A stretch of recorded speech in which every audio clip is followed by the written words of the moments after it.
talking about tricky thyroid disruptors. Now, some of you have already typed in some questions, and you're already asking questions about the difference between Hashimoto's hypothyroidism and just standard hypothyroidism, and we'll dive a little bit into that tonight. But I really want to talk and focus in on the compounds and the chemicals that can disrupt the thyroid that nobody really knows about, nobody really talks about, but they're critical and they're important, because if you understand the thyroid biochemistry, a lot of you, maybe you've gone on a gluten-free diet, maybe you've attempted some of the diet change and lifestyle change, but you're still struggling to regulate and normalize your thyroid.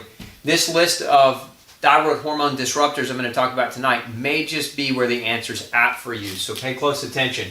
The first disruptor is something called the halides. Now, halides is not one thing. Halides is a group of things. So we've got bromine, which is a halide.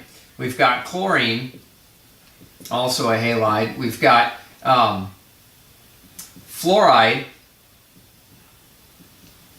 which is also a halide. Those are the three big ones. Now, iodine's a halide too. Understand that iodine, bromine, chloride, and fluoride are all halides. They all kind of fall within that same zone on the periodic table of elements, if you ever took your chemistry classes. But these three compete with uptake into your thyroid gland. So if we're looking at the thyroid gland itself, I'm not the greatest artist, so forgive my cartoon-like drawing, but TG, we're going to call it, we'll say that's the thyroid gland. So your thyroid gland, inside your thyroid gland, there are follicles that take in iodine. They uptake iodine. Iodine's an important mineral, trace mineral actually, that helps produce T4. So your thyroid gland produces T4, but only if you have adequate iodine coming in. So iodine comes in, we get T4. That's what the 4 is. The 4 is iodine. It's how many molecules of iodine are actually in that T4. So the 4 represents the iodine itself. And so subsequently, when we convert T4 to T3, that's basically taking away an iodine. So we end up what's called de-iodinization. It's a process, a biochemical process, where we remove an iodine from T4 so that we end up with T3. Now, what's important about this is that T3 is active. It's the part of it, your thyroid hormone, that actually works. T4 is inactive. It does not work. It does not start your metabolism.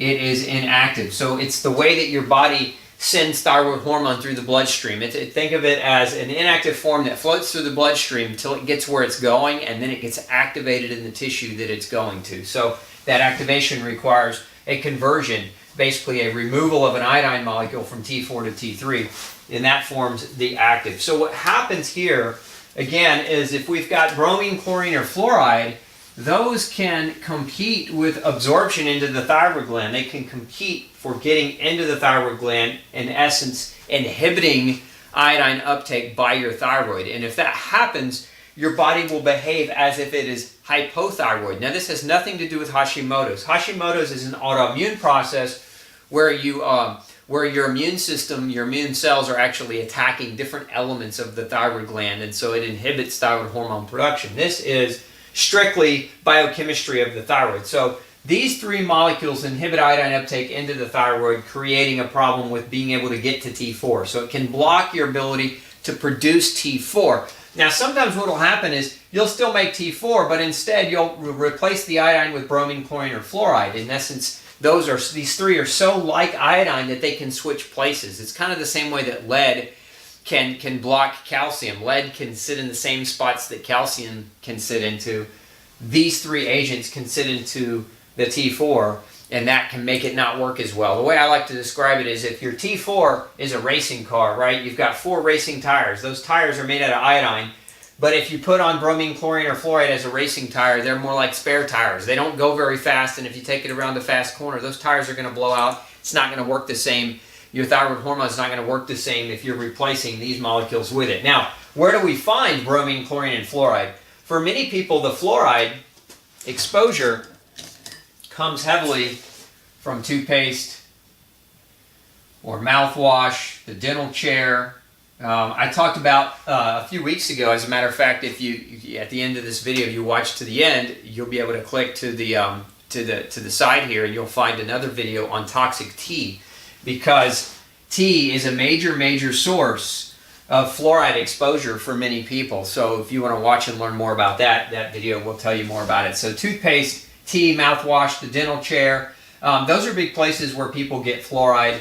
Then we have chlorine, and that for many people, that's the drinking water, H2O, right? Most city municipalities will use chlorine. They'll chlorinate the water. So if you're drinking tap water, you're drinking in chlorine, and that's going to be an iodine inhibitor into your thyroid. Now, bromine is found in a number of different things. Predominantly, it's found as a flame retardant. So it blocks or prevents things from catching on fire. So it can be found in curtains and carpets and mattresses.